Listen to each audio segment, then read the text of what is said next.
Welcome to Just the Word, where we're reading through the Bible in 1 year. And I'm Net. Today's reading will come from Judges chapters 13, 14, and 15. Judges chapter 13. Again, the Israelites did evil in the eyes of the Lord. So the Lord delivered them into the hands of the Philistines for 40 years. A certain man of Zorah named Manoah from the clan of the Danites had a wife who was sterile and remained childless. The angel of the Lord appeared to her and said, "You are sterile and childless, but you are going to conceive and have a son. Now see to it that you drink no wine or other fermented drink, and that you do not eat anything unclean, because you will conceive and give birth to a son. No razor may be used on his head, because the boy is to be a Nazirite, set apart to God from birth, and he will begin the deliverance of Israel from the hands of the Philistines." Then the woman went to her husband and told him, "A man of God came to me. He looked like an angel of God, very awesome. I didn't ask him where he came from, and he didn't tell me his name. But he said to me, 'You will conceive and give birth to a son. Now then, drink no wine or other fermented drink, and do not eat anything unclean, because the boy will be a Nazirite of God from birth until the day of his death.' Then Manoah prayed to the Lord, 'O Lord, I beg you, let the man of God you sent to us come again to teach us how to bring up the boy who is to be born.' God heard Manoah, and the angel of God came again to the woman while she was out in the field, but her husband Manoah was not with her. The woman hurried to tell her husband, 'He's here, the man who appeared to me the other day.' Manoah got up and followed his wife. When he came to the man, he said, 'Are you the one who talked to my wife?' 'I am,' he said. So Manoah asked him, 'When your words are fulfilled, what is to be the rule for the boy's life and work?' The angel of the Lord answered, 'Your wife must do all that I have told her. She must not eat anything that comes from the grapevine, nor drink any wine or other fermented drink, nor eat anything unclean. She must do everything I have commanded her.' Manoah said to the angel of the Lord, 'We would like you to stay until we prepare a young goat for you.' The angel of the Lord replied, 'Even though you detain me, I will not eat any of your food. But if you prepare a burnt offering, offer it to the Lord.' Manoah did not realize that it was the angel of the Lord. Then Manoah inquired of the angel of the Lord, 'What is your name, so that we may honor you when your word comes true?' He replied, 'Why do you ask my name? It is beyond understanding.'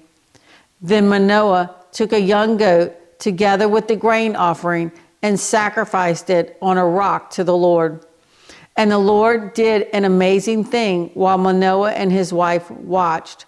As the flame blazed up from the altar toward heaven, the angel of the Lord ascended in the flame. Seeing this, Manoah and his wife fell with their faces to the ground. When the angel of the Lord did not show himself again to Manoah and his wife, Manoah realized that it was the angel of the Lord. 'We are doomed to die,' he said to his wife. 'We have seen God.' The woman gave birth to a boy and named him Samson. He grew, and the Lord blessed him. And the Spirit of the Lord began to stir him while he was in Mahaneh-dan, between Zorah and Eshtaol." Judges chapter 14. Samson went down to Timnah and saw there a young Philistine woman. When he returned, he said to his father and mother, "I have seen a Philistine woman in Timnah. Now get her for me as my wife." His father and mother replied, "Isn't there an acceptable woman among your relatives or among all our people? Must you go to the uncircumcised Philistines to get a wife?" But Samson said to his father, "Get her for me. She's the right one for me." His parents did not know that this was from the Lord, who was seeking an occasion to confront the Philistines, for at that time they were ruling over Israel. Samson went down to Timnah together with his father and mother. As they approached the vineyards of Timnah, suddenly a young lion came roaring toward him. The Spirit of the Lord came upon him in power, so that he tore the lion apart with his bare hands as he might have torn a young goat. But he told neither his father nor his mother what he had done. Then he went down and talked with the woman, and he liked her. Sometime later, when he went back to marry her, he turned aside to look at the lion's carcass. In it was a swarm of bees and some honey, which he scooped out with his hands and ate as he went along. When he rejoined his parents, he gave them some, and they too ate it. But he did not tell them that he had taken the honey from the lion's carcass. Now his father went down to see the woman, and Samson made a feast there, as was customary for bridegrooms. When he appeared, he was given 30 companions. "Let me tell you a riddle," Samson said to them. "If you can give me the answer within the 7 days of the feast, I will give you 30 linen garments and 30 sets of clothes. If you can't tell me the answer, you must give me 30 linen garments and 30 sets of clothes." "Tell us your riddle," they said. "Let's hear it." He replied, "Out of the eater, something to eat. Out of the strong, something sweet." For 3 days, they could not give the answer.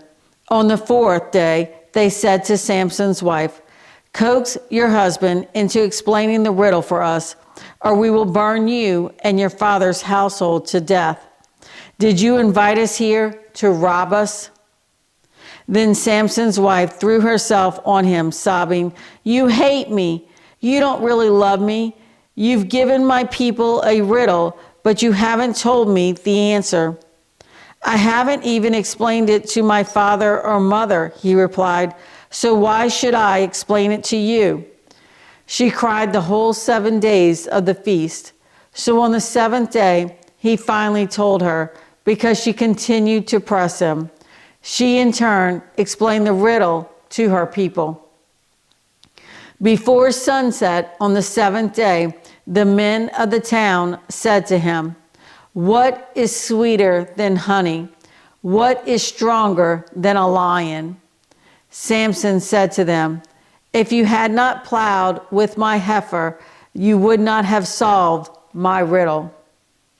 Then the Spirit of the Lord came upon him in power.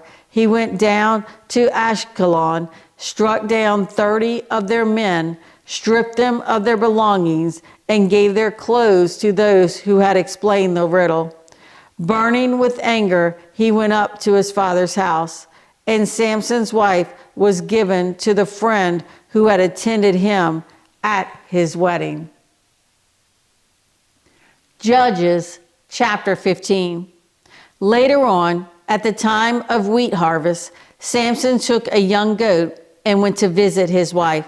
He said, "I'm going to my wife's room," but her father would not let him go in. "I was so sure you thoroughly hated her," he said, "that I gave her to your friend. Isn't her younger sister more attractive? Take her instead." Samson said to them, "This time I have a right to get even with the Philistines. I will really harm them." So he went out and caught 300 foxes and tied them tail to tail in pairs. He then fastened a torch to every pair of tails, lit the torches, and let the foxes loose in the standing grain of the Philistines. He burned up the shocks and standing grain, together with the vineyards and olive groves. When the Philistines asked, "Who did this?" they were told, "Samson, the Timnite's son-in-law, because his wife was given to his friend." So the Philistines went up and burned her and her father to death. Samson said to them, "Since you've acted like this, I won't stop until I get my revenge on you." He attacked them viciously and slaughtered many of them. Then he went down and stayed in a cave in the rock of Etam. The Philistines went up and camped in Judah, spreading out near Lehi. The men of Judah asked, "Why have you come to fight us?" "We have come to take Samson prisoner," they answered, "to do to him as he did to us." Then 3,000 men from Judah went down to the cave in the rock of Etam and said to Samson, "Don't you realize that the Philistines are rulers over us? What have you done to us?" He answered, "I merely did to them what they did to me." They said to him, "We've come to tie you up and hand you over to the Philistines." Samson said, "Swear to me that you won't kill me yourselves." "Agreed," they answered.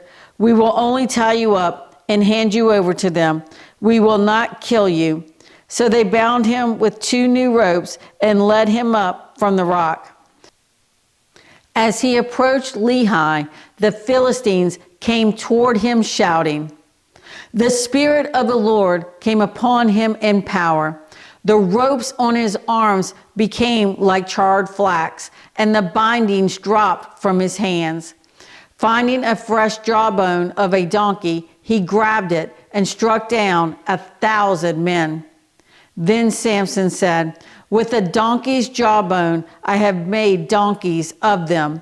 With a donkey's jawbone, I have killed 1,000 men."